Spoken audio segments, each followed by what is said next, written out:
Sveikas, sveikas visas! Šodienas laivā par stāju. Kā veidojas stāja?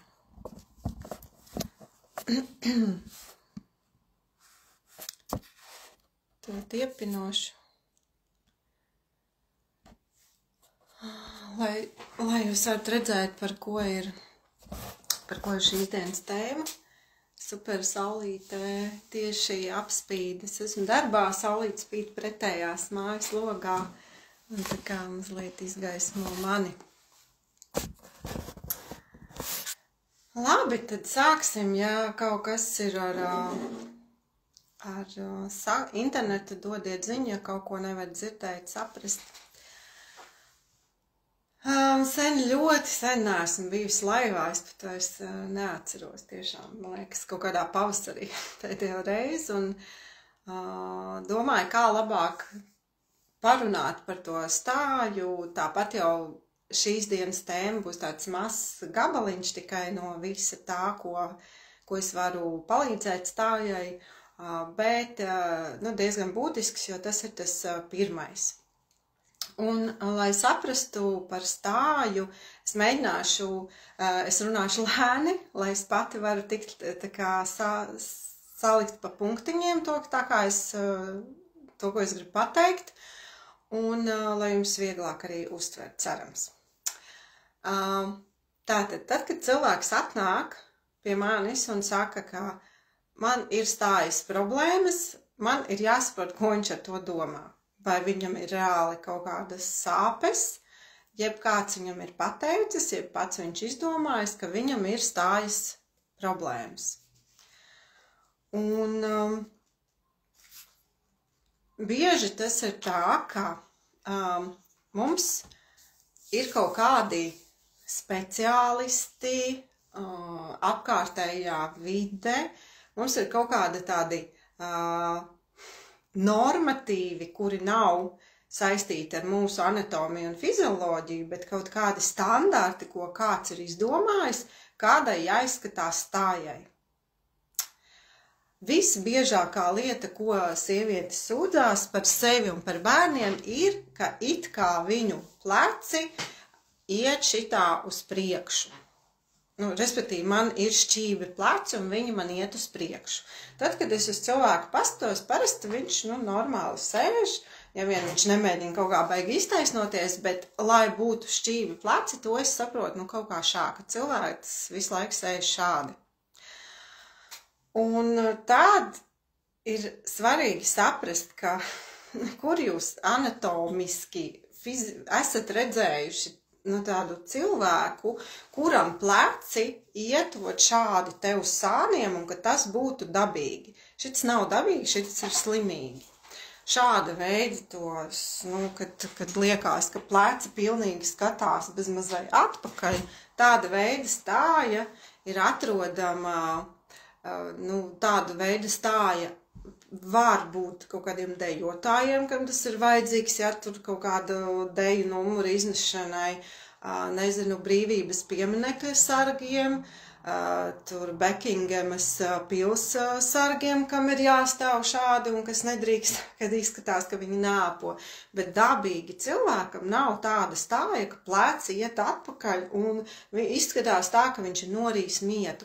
Ja es redzu šādu cilvēku, es saprotu, pirmkārt viņš nevar palpot, viņam ir liels problēmas ar jostas vietu, tāpēc, ka ja es šādā veidā sēžu, mēs vēlāk pamēģināsim, tad man ir problēmas ar jostas vietu, tāpēc, ka tur būs saspringzinājums. Tāpēc cilvēki iedalās divos tipos. Pārsvarā bērni ir tie, kuriem stāja ir tāda, kāda viņi ir, un pieaugušie ir tie, pārsvarā visi, mēs arī es, kuri kaut kādā lielākā vai mazākā mērā savu stāju tur. Cik stipri, to mēs droši vien variējam atkarībā, kur mēs atrodamies. Tad sāksim par bērniem. Ja man mamma raksta, manam bērnam ir šķīvi pleci, tur, viņš ir saliecies uz priekšu, man tas pilnīgi neko neizsaka, tad pirmkārt man viņš ir jāredz, un jāredz ir klātienē. Jebkurā gadījumā es viņam varu palīdzēt. Un tad, kad bērns stāv, viņš absolūti parasti neizliekas līdz kaut kādam vecumam, kur viņš jau ir iemācījies, kā ir taisni, kā ir pareizi, pēc 1000 reizēm, kad mamma ir pateikusi iztaisno plecus, iztaisno muguru, jā, un tur, kurš vēl saka, ievelc vēderu. Jā, un kaut kādā brīdī viņš tāpat arī iemācās sevi turēt. Bet jums ir jāsaprot, jebkurā gadījumā, gan vienā, gan otrā, ķermenis stāvēs tā, kā viņam pie jūsu visiem izejas datiem, pie tā, kādi ir parametri, un pie tā, kā jūs esat izdomājuši, kā vajadzētu stāvēt, viņš centīsies ieņemt maksimāli ērtāko pozīciju, tā, lai viņam ir ērti. Tā, nevis ērti tā, ka, forši man tagad ir ērti atpūšos, bet tā, lai ķermenis var jūs noturēt ar jūsu visiem izejas datiem un parametriem. Tātad, jā, mums ir bērniņš, kuram ļoti, ļoti gāžās uz āru vēders.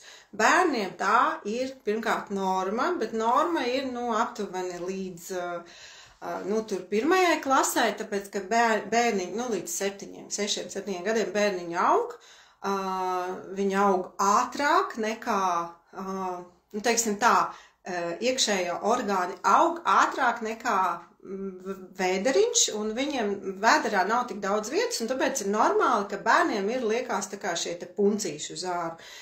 Jāskatās, cik tas ir ilgi, kāda ir šī fizioloģiskā norma, un tas ir tikai viens iemesls. Mēs skatāmies, vai tas nav ne tikai tas, ka vēderiņš ir tā kā vairāk uz āru, bet cik ļoti viņš gāžās ārā šajā vietā. Ja? Viņš var būt uz āru, bet mugurkauls var būt pilnīgi normāls izliekums. Un tad, kad tas bērniņš stāv un mēs saprotam, ka viņam ir totāli izgāzies vēders un viņš viss ir šitā te, bet viņam nekas nesāp, tad jums ir jāsaprot, ja pieaugušais būtu ar šādiem izejas datiem, kur viņam ir tāds saspringzinājums jostas vietā, tad viņš vienkārši nevarētu normāli funkcionēt. Un kāda ir tā atšķirība starp bērnu un pieaugušo? Atšķirība ir tāda, ka bērns nemēģina sevi noturēt. Viņš ļauj ķermenim izdarīt to darbu, un lai ķermenis pats noliek sevi tā, un bērns stāv absolūti atbrīvot. Viņš nedomā par to, kā viņš izskatās. Paldies Dievam, pagaidām vēl nedomā. Viņš nedomā par to, kā ir pareizi, par to, kā vajadzētu, un viņš nedomā par to, kādu iespēju viņš atstās uz apkārtējiem. Lūk. Bet, ja tas būtu pieaugušais, kurš ir saspringts, savilkts, kuram jau ir savas deformācijas, kas jau ir gadiem, tad ar šādu stāju viņš vienkārši mocītos, ja viņš nevarētu normāli eksistēt. Un viens no iemesliem ir tāds, ka pieaugušais vienmēr, mūsu dzīves laikā mēs tā vienkārši ļoti, ļoti, ļoti saspringstam. Un ja mēs salīdzinātu, piemēram, kaut kādu mazuli, kurš guļ uz vēdera, rokas kājas gaisā, viņš guļ, kakls viņam ir izstiepts, tad ja mēs noliktu blakus kaut kādu ļoti stipru sakačājušos vīrieti, viņš nevarētu noturēt šo laiku, viņam tas būtu ļoti grūti, viņam būtu ļoti sāpīgi, neskatoties to, ka viņam ir kā ļoti daudz spēka, tāpēc, ka bērns ir absolūti atbrīvots un pieaugušais ir absolūti saspringts. Lūk, un tad bērns tātad stāv tā, kā ķermenis viņam rāda, kā viņam ir visērtāk, ja, to noregulē mums tur iekšējie GPS-iņi tādi, kur tā kā, šis ir visērtāk. Savukārt pieaugušais, tāpat viņš ķermenis viņu mazliet notur šajā visērtākajā stāvoklī, bet pieaugušais vienmēr centīsies kaut kur sevi pieturēt. Piemēram, ja sievietē ļoti gāzīsies uz āru vēders, viņa, protams, jutīs diskomfortu, un viņa mēģinās šo vēderu mazliet tā kā pieturēt, ievilkt. Tāpēc, ka tas kaut kādās brīžos pat ir vieglāk. Ja? Tāpēc, ka tad, kad izgāžās vēders, tur iet blakus ar laiku jau daudz visādas citas, tā kā sekas tam. Sieviete centīsies to saucamos kaut kādus plecus turēt taisnus. Es nezinu, kurš šitam au kājas, bet es varu tikai iedomāties sargus pie visādiem pieminekļiem un pilīm, kuri šādi veidi stāv. Cilvēkam dabīgi ir pleciņi mazliet uz priekšu, nevis uz sāniem vai vēl nedod Dievs uz aizmuguri. Vēl cilvēki cenšas krūškurvi, tā kā pacelt krūtis, lai tie pleci aizietu atpakaļ. Un tagad pamēģiniet, ja jūs sēžat, pamēģiniet uztaisīt tādu pozu, ka jūs paceļat krūtis, jūs tā kā te ir viegls saspringzinājums un pleci ir atpakaļ. Un pamēģiniet šādā stāvoklī palāpot, un jūs jutīsiet, ka diafragmas zonā šeit caurspinumā ir saspringts. Jūs varat daudz seklāku elpu ievilkt. Turklāt pie šāda veida saspringzinājuma jūs jutīsiet, ka savalkās arī zem lāpstiņām, jostas daļā, un tur pieaug saspringzinājums. Dabīgā ķermeņa stāja un poza nav tā, kur jūs mēģināt sevi noturēt un kur jūs saspringzināt, bet tāda, kurā jūs varat brīvi elpot. Atceramies, mēs neelpojam ar vēderu, jo vēderā plaušu nav. Plaušas mums atrodas mūsu tātad ribās, un mēs elpojam ar plaušām, mums nav trubiņas uz vēderu. Ja mēs piepūšam vēderu, mēs vienkārši masējam iekšējos orgānus, bet mēs ar vēderu neelpojam. Mēs elpojam ar plaušām. Es ceru, ka tas ir skaidrs. Tātad mēs noskaidrojām, kā ķermenis, jebkurā gadījumā, lai cik viņš būtu atbrīvots, lai cik viņš būtu saspringts, viņš cilvēku noliks maksimāli ērtākajā pozīcijā. Kāpēc? Tāpēc, ka mūsu nervu sistēma atbild par to, par visu. Par visu, kas notiek mūsu dzīvē. Mūsu nervu sistēmai nevajadzētu atbildēt vēl par mūsu stāju. Ko tas nozīmē? Tātad, tad, kad es stāvu, un man viss ir daudz maz normas, fizioloģiskās normas robežās ķermenim, tad vajadzētu būt tā, ka manai nervu sistēmai, sauksim, teiksim, organismam, nav jāiespringst uz to, kā es stāvu, man nav sevi jātur. Ja man ir traumētā stīte, tātad mans iegurnis jau būs savērpies. Tātad gan stāja, gan gaita man būs traucēta, un tajā brīdī manām smadzenēm būs jāvelta daudz vairāk piepūles, lai šo stāju regulētu. Piemēram, ja man ir viena kāja īsāka, un es neesmu izlīdzinājis, tad tajā brīdī, kad es iešu, brīdī, kad es spēršu kāju uz šīs īsākās, soli uz šīs īsākās kājas, tajā brīdī es nejutīšu to. Es vienkārši jūtu, ka es eju, bet kas notiek? Es spēru soli uz īsti normālā garuma kājas, bet tajā brīdī, kad man ir spēru soli uz īsākās kājas, mans ķermenis iekrīt mazliet. Es eju, un tad, kad es eju pa ielu, tad ļoti labi var redzēt šo situāciju. Vienalga uz vienu vai uz otru pusi. Un katra šī situācija jūsu organismam, jūsu ķermenim, jūsu nervu sistēmai ir jāmenedžē. Tāpēc, ka viņai ir jāizdara tā, lai jūs varētu paiet, lai jūs būtu stabili, lai jūs nenokristu. Lūk, ķermeņa harmonizācija strādā nevis ar muskuļu kaut kādu tonusa uztrenēšanu, bet ar fizisko deformāciju sakārtošanu. Ko tas nozīmē? Tātad, parunāsim par to, par pēdējām bildītājiem, ko es ieliku storijos. Tātad tur bija bērns, kurš bija redzams no sāniem, kur viņam gāžās vēders uz āru, un redzams no aizmuguras, ka viņam jostas vietā ir visi skriemelīši, pilnīgi tā kā tādi stariņi, kā iziet no skriemelīšiem, jo tur ir savilkti un saspringti muskuļi. Lūk, un tad pats pirmais, jebkurā gadījumā, ko mēs darām, mēs sākam ar mugurkaula lejas daļu, un pēc tam mēs dodamies uz pašu mugurkaula pirmo skriemeli. Tātad pēdējais skriemels un tad pirmais. Kāpēc? Tāpēc, kad pēdējais skriemelis ir astes kaula pēdējais skriemelis, astes kauls sastāv no 3, 4, 5 skriemeļiem, un ja astes kauls nav vietā, tad iegurnis ir savērpies. Jūs varat vingrot, jūs varat stiprināt sevi, jūs varat nezinu, ko darīt, jūs varat smērēt kaut ko, bet jūs nedabūsiet iegurni taisnu nekad, ne ar kādiem vingrinājumiem. Kāpēc? Jūs varat to turēt tikai ar muskuļu tonusa spēku, ko savukārt atkal darīs jūsu, kas būs uz kaut kā rēķina. Jums vajag, lai ķermenis pats bez jūsu spēka noturētu iegurni taisnu, lai viņš brīvi stāvētu.